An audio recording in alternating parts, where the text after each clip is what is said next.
Amunin. Masquera say babati. Yes, my dear, Masquera. Masquera say. Nini nozia my dear. Ina ndikuva kumba wani ndine munga yakareba here ndabva kumba makunditeera kuno kubasa. Kwakanaka. Baba D wasiya kadi risina mari yangu pamusoro. Saka uda kuti ndiite sei? Andipei yako yauri kundipai. My dear, uri kuzama kureva kuti kudii kurevo. Baba D nyaya mari yangu hamusi kunzwa ndikupedza kutaura kuti. Ndikubvunza kuti kana uchiti wenda siya kadi pasina mari yako pamusoro uri kuzama kureva kuti chii? Baba D unondikwereta mari yangu. Iyi mari ingakaukuletwa pamari yangu here. Andipei yako iyi. My dear, ndozvanga nditeerere kubasa. My dear, woniteerera kubasa munhu ari pabasa. Aiwa ndipowo mari yangu. Mari ipi yandakakukwereta? Anti last time wakanditi nditenge mafuta salt nesalad.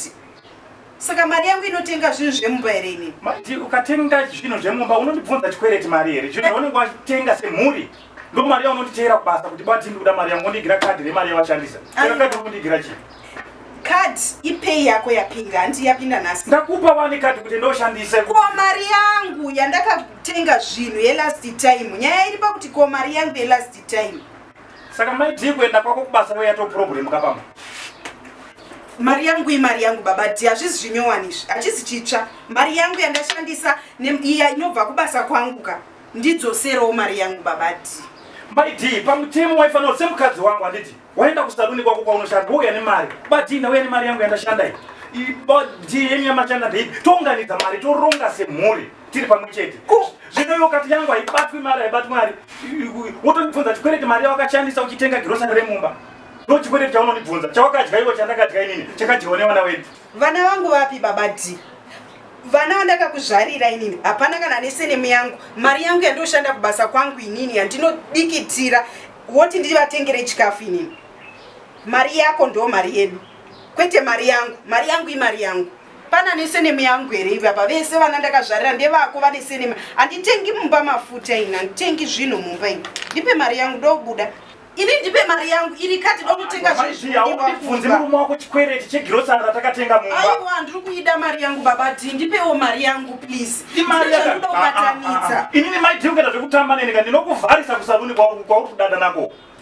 Kubasa kwangu. Kubasa kwani? Kwangu ka. Ndinokuvharisa because hausukuziya zvekushanda. Pewa vhariswa nani kubasa kwako? Ndiri kutaura kuti mari yandinoshanda nini imari yedu tese. Mari yako ndo mari yako wega. Mari yangu imari yangu ziya izvozvo. Aiwa chienda kumba shamwari. Handisikuenda kumba ndipe mari ndinotopinda mutauni pane zvandoutenga. Basa uri kundidisturb zvinhu zvakawanda. Hauyi kundibvunza chikwereti chemari. Unenge wangondisiyira mari yangu kumba. Ndingade ndisingomboteera basa. Maiti ndoda munhu anonzwisisa handiti. Ndipe mari yangu shamwari.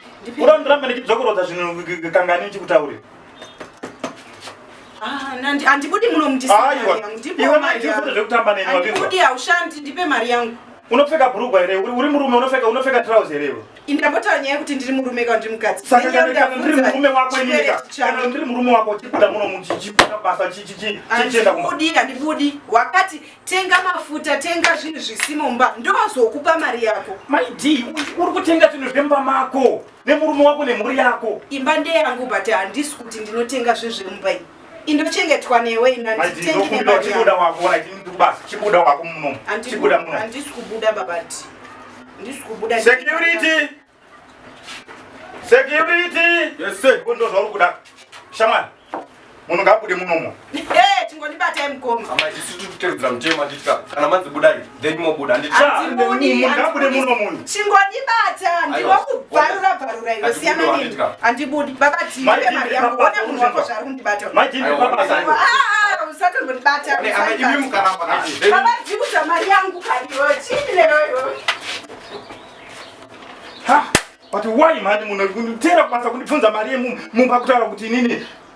Maiti brain dzake dzakanyatsa kuita brain dzemunhu mupenyu here kuma. Anondibvunza chikwereti chegrocery akatenga mumba. T1 station.